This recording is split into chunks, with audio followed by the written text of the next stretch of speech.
നോക്കൂ ഇപ്പോൾ ഒരു ബജറ്റ് ഒരു സർക്കാർ തയ്യാറാക്കുന്നതിന് മുമ്പ് എല്ലാ വകുപ്പുകളും അവരുടെ ധനാഭ്യർത്ഥനകൾ ധനമന്ത്രാലയത്തിന് കൊടുക്കും. ഉം. ആ ധനമന്ത്രാലയത്തിന് ലഭിക്കുന്ന ധനാഭ്യർത്ഥനകളുടെ അടിസ്ഥാനത്തിൽ നമുക്കിപ്പോൾ ലഭ്യമായിരിക്കുന്ന നമ്മുടെ കൈവശമുള്ള വരുമാനവും സാധ്യതാ വരുമാനവും നമ്മുടെ കടമെടുപ്പും എല്ലാം കൂടി ചേർത്തിട്ടാണ് ഒരു ബജറ്റ് തയ്യാറാക്കുന്നത്. ആ ബജറ്റ് പിന്നീട് മന്ത്രിസഭ അംഗീകരിക്കും. അതിനുശേഷമാണ് അത് നിയമസഭയിൽ പ്രസൻറ്റ് ചെയ്യുക. ഇപ്പം ഇവിടെ ആ പ്രോസസ്സ് നടന്നില്ലേ? ഇപ്പോൾ ബജറ്റ് ഒരു കൂട്ടുത്തരവാദിത്വമാണല്ലോ സർക്കാരിൻ്റെ. ആ അർത്ഥത്തിൽ എല്ലാവർക്കും അറിയേണ്ടതാണ് ഏതൊക്കെ ഹെഡറിൽ എന്തൊക്കെ നമുക്ക് കിട്ടാൻ പോകുന്നു എന്നുള്ളത്. അത്തരമൊരു ചർച്ച മന്ത്രിസഭയിൽ നടക്കേണ്ടതാണ്. അത് നമ്മൾ പ്രതീക്ഷിക്കുന്നു. ഏതായാലും ആരെയും ഒന്നും അറിയിക്കാതെ ഒരു സുപ്രഭാതത്തിൽ ധനമന്ത്രി വന്ന് നിയമസഭയിൽ ബജറ്റ് പ്രഖ്യാപിച്ചു എന്ന് നമുക്ക് വിചാരിക്കാൻ കഴിയില്ല. അപ്പോൾ ഇതൊക്കെ അറിയുന്ന കാര്യങ്ങൾ തന്നെ ആയിരിക്കണം എന്നാണ് ഞാൻ വിചാരിക്കുന്നത്. മാത്രമല്ല, ഇപ്പോൾ 2016 മുതൽ 2024 വരെ ഒരു തുടർ മന്ത്രിസഭയാണല്ലോ. അപ്പോൾ 8ാമത്തെ ബജറ്റാണ്. 7 ബജറ്റിലും ഈ തരത്തിലുള്ള പരാതികൾ ഉണ്ടായിട്ടില്ല. ഇവിടെ എന്തുകൊണ്ട് ഈ പരാതി ഉണ്ടാകുന്നു? ഞാൻ കരുതുന്നില്ല ഇത് ഈ CPI മന്ത്രിമാരുടെ വകുപ്പുകളെ തെരഞ്ഞു പിടിച്ച് ഒരു വിവേചന ബുദ്ധിയോടുകൂടി ബാലഗോപാൽ പെരുമാറിയെന്ന് ഞാൻ വിചാരിക്കുന്നില്ല.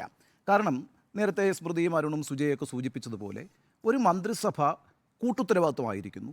അപ്പം ഏതെങ്കിലും ഒരു മന്ത്രിയുടെ വകുപ്പുമായി ബന്ധപ്പെട്ടല്ല ആളുകൾ വോട്ട് ചെയ്യുന്നത്. ഇപ്രാവശ്യം കൃഷി മന്ത്രി നന്നായി പെർഫോം ചെയ്തു, അദ്ദേഹത്തിന് വോട്ട് കൊടുക്കാം.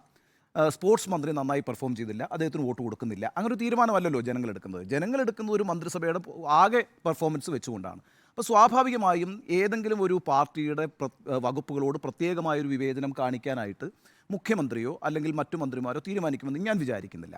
മറ്റൊരു കാര്യം നോക്കൂ, നമ്മളിപ്പോൾ ഈ പറയുന്ന 4 മന്ത്രിമാരുടെ പരാതിയേക്കാൾ എത്രയോ വലിയ പരാതി പറയേണ്ട ആളാണ് വീണ ജോർജ്. വീണ ജോർജിൻ്റെ ആരോഗ്യ വകുപ്പിനൊക്കെ എന്ന് വെച്ചാൽ വലിയ പ്രതിസന്ധിയാണ്. ഇപ്പോൾ വീണ ജോർജിൻ്റെ ആരോഗ്യവകുപ്പിൽ കാരുണ്യ ബെനവലൻ ഫണ്ടാണെങ്കിലും കാരുണ്യ പദ്ധതിയാണെങ്കിലും അതിൻ്റെയൊക്കെ കുടിശ്ശിക എത്ര മാത്രമാണ്? 1200 പുറത്താണ്. അതാണ് ആ കുടിശ്ശിക എത്രയോ മാത്രമാണെന്ന്. മാത്രമല്ല, നമ്മുടെ നാട്ടിലൊരു പ്രശ്നമുള്ളത് കാരുണ്യ കാർഡുമായിട്ടൊരു സ്വകാര്യ ആശുപത്രിയിൽ പോയാൽ നിങ്ങൾക്കിപ്പോൾ ചികിത്സ കിട്ടില്ല. കാസ്പില്ല. അതാണ്. അപ്പോൾ അവിടെ പൈസ കൊടുക്കുന്നില്ല. അപ്പോൾ ഏറ്റവും വലിയ പ്രശ്നമാണല്ലോ ആരോഗ്യം എന്ന് പറയുന്നത്. അവിടെയാണ് ഈ പ്രതിസന്ധി നിൽക്കുന്നത്. അപ്പോൾ അതുകൊണ്ട് ഈ പറയുന്ന CPI മന്ത്രിമാരോട് മാത്രമല്ല, മറിച്ച് പല വകുപ്പുകൾക്കും അവരർഹിക്കുന്ന തുക നൽകാൻ കഴിഞ്ഞിട്ടില്ല. അതെന്തുകൊണ്ടാണെന്ന് വെച്ചാൽ നമ്മുടെ സംസ്ഥാനം കടന്നു പോകുന്ന ധനപ്രതിസന്ധി തന്നെയാണ് കാരണം. ഞാൻ ഒരു കണക്ക് സൂചിപ്പിക്കുക. അത് 2022-23 ബജറ്റിൽ ഓരോ വകുപ്പുകൾക്കും അലോക്കേറ്റ് ചെയ്തു തുക. എന്നിട്ട് എത്രയാണ് നമുക്ക് അനുവദിക്കാൻ കഴിഞ്ഞത്? ഞാൻ പറയാം. കൃഷിക്ക് 38% അനുവദിക്കാൻ കഴിഞ്ഞത്. അതായത് നമ്മൾ അലോക്കേറ്റ് ചെയ്തതിൻ്റെ 38% മാത്രമാണ് കൃഷിക്ക് അനുവദിക്കാൻ കഴിഞ്ഞത്. ഗ്രാമവികസനത്തിന് 51% അനുവദിക്കാൻ കഴിഞ്ഞത്. ഇതൊക്കെ ബജറ്റിലെ കണക്കുകളാണ്. സഹകരണ വകുപ്പ് നോക്കൂ, 8.84% അലോക്കേറ്റ് ചെയ്ത് അനുവദിച്ച തുകയിൽ ചെലവഴിക്കാനായിട്ട് കൊടുത്തത്. ജലസേചനം 35%, വ്യവസായം 33%, സാമൂഹ്യ സേവനം 53%. അതായത് നമ്മൾ അലോക്കേറ്റ് ചെയ്ത പൈസ തന്നെ നമുക്ക് പൂർണ്ണമായും കൊടുക്കാൻ കഴിയുന്നില്ല എന്നൊരു സ്ഥിതി കഴിഞ്ഞ ബജറ്റിൽ ഉണ്ടായി. പാക്കേജുകൾ പ്രഖ്യാപിച്ചു. ചെറിയ പാക്കേജുകളൊന്നുമില്ല. ഇടുക്കി പാക്കേജ്, വയനാട് പാക്കേജ്, തീരദേശ പാക്കേജ്. ഈ പറയുന്ന 7600 കോടിയുടെയാണ് ഇടുക്കി പാക്കേജ് എന്ന് പറയുന്നത്. 12,000 കോടി രൂപയുടേതാണ് വയനാട് പാക്കേജ് എന്ന് പറയുന്നത്. ഇതിനൊന്നും ഒറ്റ പൈസ കൊടുക്കാൻ കഴിഞ്ഞിട്ടില്ല. ഈ ഒരു പാക്കേജ് ഒന്നും ചെയ്യാൻ കഴിഞ്ഞിട്ടില്ല. അപ്പോൾ ഒരു വലിയ ധനപ്രതിസന്ധി നിലനിൽക്കുന്ന ഒരു ഘട്ടത്തിലൂടെയാണ് കഴിഞ്ഞ ഒരു വർഷം നമ്മൾ കടന്നുപോയിരിക്കുന്നത്. അതുകൊണ്ട് തുച്ഛമായ പൈസ ഓരോ വകുപ്പിനും കൊടുക്കാൻ തന്നെ കഴിഞ്ഞിട്ടില്ല. ഇപ്പോൾ അലോക്കേറ്റ് ചെയ്തു എന്ന് പറഞ്ഞിട്ട് കാര്യമില്ല. ഇപ്പം വേണമെങ്കിൽ 2000 കോടി 3000 കോടി വകയിരുത്തി എന്ന് പറയുമ്പോൾ ഇതിൻ്റെ ഒരു എസ്റ്റിമേറ്റ് ഉണ്ട്. ആ എസ്റ്റിമേറ്റ് വളരെ യുക്തിപരമായിരിക്കണം. അത് സാധ്യമാകുന്നൊരു സാഹചര്യത്തിലല്ല നമ്മുടെ ധനസ്ഥിതി സംസ്ഥാനത്തിൻ്റെത് എന്നുള്ളത് കൊണ്ട് ഇത് CPIയോട് മാത്രം കാണിക്കുന്ന ഒരു വിവേചനമല്ല. ഇനി സ്മൃതി പറഞ്ഞൊരു പ്രശ്നമുണ്ട്. അത് ഒരു സർക്കാരിൻ്റെ പോളിസിയുമായി ബന്ധപ്പെട്ടിരിക്കുന്ന കാര്യമാണ്. അതാണ് പ്രയോറിറ്റി സെക്ടർ എന്ന് നമ്മൾ പറയുന്നത്. നമ്മളെപ്പോഴും ഈ പറയുന്ന റോഡുകൾ വരുന്നതാണ് വികസനം എന്ന് കരുതും, അല്ലേ? മേൽപ്പാലങ്ങൾ നിർമ്മിക്കുന്നതാണ് വികസനം എന്ന് കരുതും. നമ്മളെ സംബന്ധിച്ചിടത്തോളം നമ്മളുടെ പ്രാഥമികമായ പരിഗണന 3 വകുപ്പുകളിലാണെന്ന് എനിക്കെപ്പോഴും ഒരു നിലപാടുണ്ട്.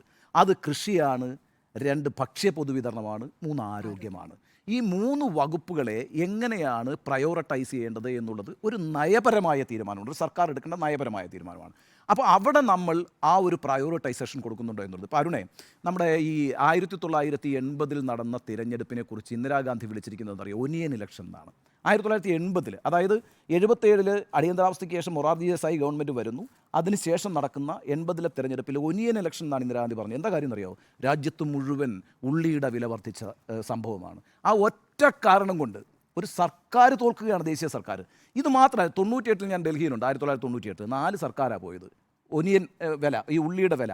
അന്നൊരു സിനിമയുണ്ട്, ഹിന്ദി സിനിമയുണ്ട്, ഥോഡാസ പ്യാർ ഹോന ചാഹി എന്നായിരുന്നു ആ സിനിമയുടെ പേര്. തോഡീസി Pyaar Ho Naa ചാഹി.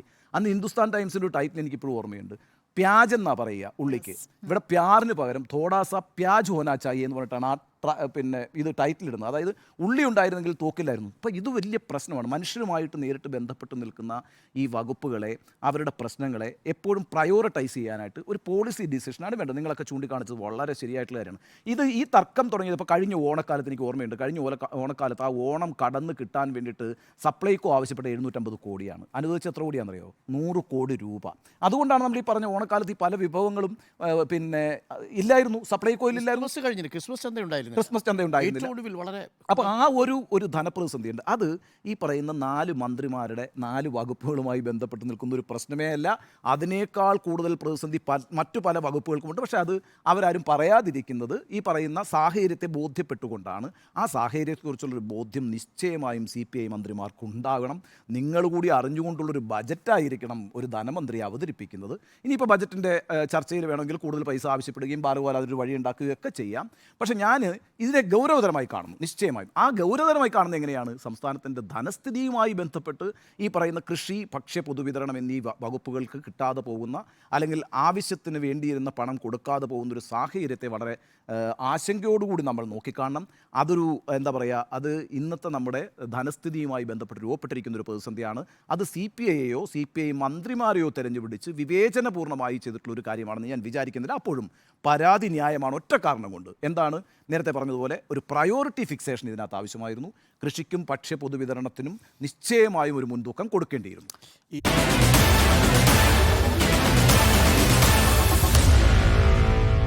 Meet the editors.